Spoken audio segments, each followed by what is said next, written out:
we're delighted to welcome you all here to the Sponsors Lounge, and a special welcome to Jonathan Shearer and Footsteps, who sounds like a band, doesn't it? Jonathan Shearer and the Footsteps. Welcome to them as our sponsors tonight. We thank them, as always. They've been a regular supporter here at Tamworth Football Club, and we do thank them for their general support tonight. Hope they enjoy the hospitality, and hope it'll be 3 points for them and our lucky sponsors. So a big welcome to them. And in the shape of George, we have our manager tonight, but not our first team manager. We have our general manager. And George, first of all, you're going to take us through the teams and changes from the weekend. Yeah, thanks, Mark. Just a slight apology on Mike's behalf. Given the importance of the game that we're obviously going into, we decided earlier today it'd obviously be the best use of Mike's time to be around the team, to take the warm-up himself, to take possession himself, to be around the team all the time so that we're properly prepared going into the fixture. So stuck with me, unfortunately. So 1 to 11, we've changed back to a back three. A little bit different to how we've been going recently. The thinking behind that is our best performances of the season, really, particularly at home, have come with a back three. Thinking back to Kidderminster in particular back in September. So Dan Jessup comes back in goal. Obviously Jack Stevens has been in goal recently. Dan comes back in. Dan played in our last victory at home against Nuneaton and also kept our last clean sheet. Back three, Joel Kettle comes back in. He'll be partnered by Luke Jones, who'll be the central centre half, and Jack will play on the left of the back three. Reece Sharp will be the left wing back. Andy Burns will be the right wing back, and we'll have Tom Shaw and Ammon Verma as the middle two. Akwasi Asante will be the central striker, and he'll have Connor Taylor and Daryl Knight either side of him.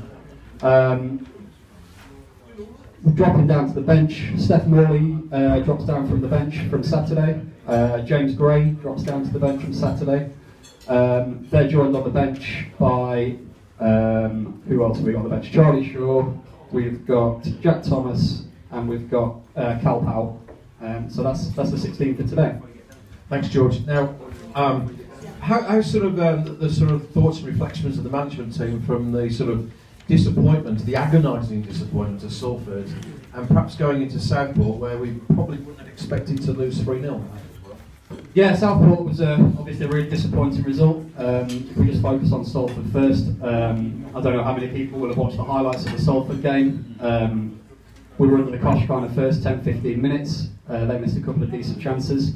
We've ended up taking the lead. Ammon Verma header, I think it was about 58-60 minutes, and we've looked relatively comfortable. That's the biggest frustration. Obviously Salford are full-time, a difficult team to go and get anything against. We did manage to do the double over them last season. We played really well against them at home as well. Penalty incidents unfortunately proved pivotal. Mike's made his thoughts on that quite well known in the press.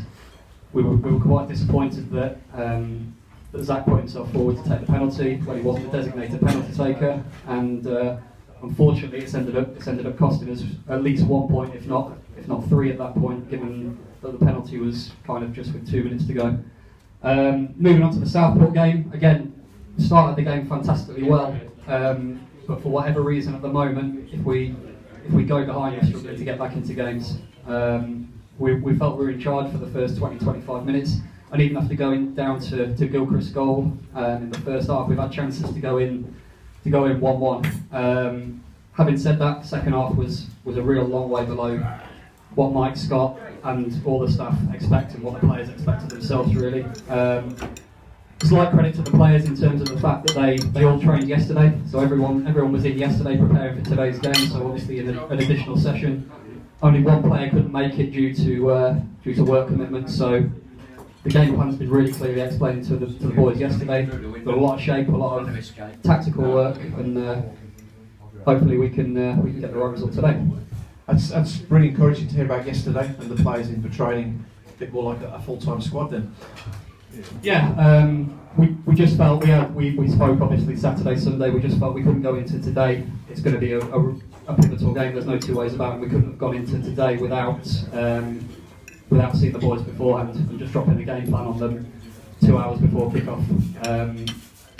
the state that we're in, ultimately we need to start getting wins sooner rather than later. So we've got to prepare as professionally as possible. And we needed to go through the game plan yesterday. The boys have bought into that, so hopefully we'll see some evidence of the work we've done on the pitch. That's great. No, obviously, we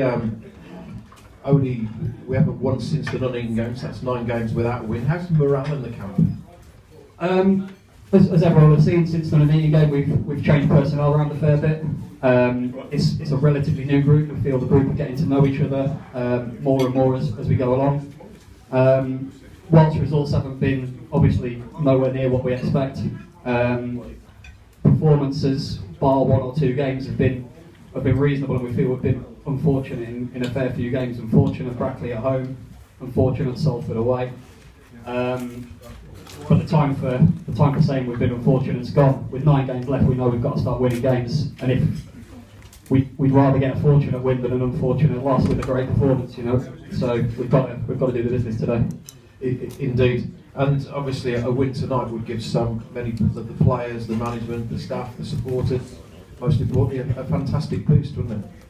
Absolutely. The league's insanely tight at this stage.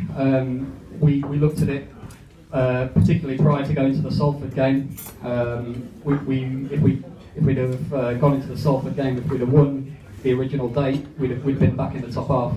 And we're only talking about 2 weeks ago.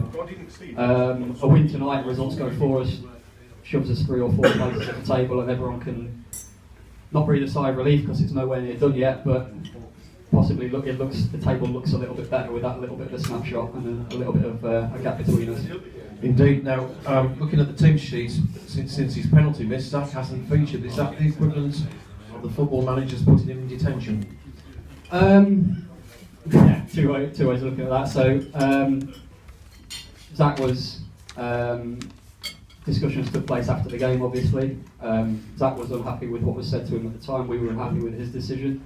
That's been put in the past a little bit now. We trained last night. He was available for selection for today. He's just unfortunately not made the cut. We've got Callum Powell and James Gray. We're both very similar players to him. But he's available, and we hope. Well, I'm sure there's a good chance we'll use him again between now and the end of the season. We're probably going to need everybody in the squad as well. So there's no long-term falling out. That's been put behind us now, so he's available for selection as it stands. Great. Now, it's not often we get the chance to chat to you, George, and you know, as I said in the introduction, you are the general manager as opposed to the first team manager, but you've given us a great insight there, so fantastic. But you know, just sort of looking at sort of you're responsible for the day-to-day management of the club, and we're sort of coming towards the end of our 2nd season of the 3G, and I know a lot of the responsibility about sort of booking the pitch out and ensuring that works well for the clubs that come. How are things going as we're sort of coming towards the 2nd season? Has it been more successful this year in terms of a revenue, bringing the club to the heart of the community, lots of people using the facilities? Yeah, so the 3G pitch is just one of the things we're looking to build on. Obviously, it's given us it helps us across all departments really. It's given us a home for the 21s, a home for the scholars, a home for the academy programme. But obviously, we need external revenue on it as well. It is starting to get towards where it needs to be. There's still work to be done on it, but everyone who came to the AGM perhaps will have seen the fact that it is starting to get from a financial point of view towards where it needs to be, and we need to keep growing that in future really. No, I'm just sort of on that. There's disappointed to see that the Villa ladies deciding that they wanted to go closer to sort of the home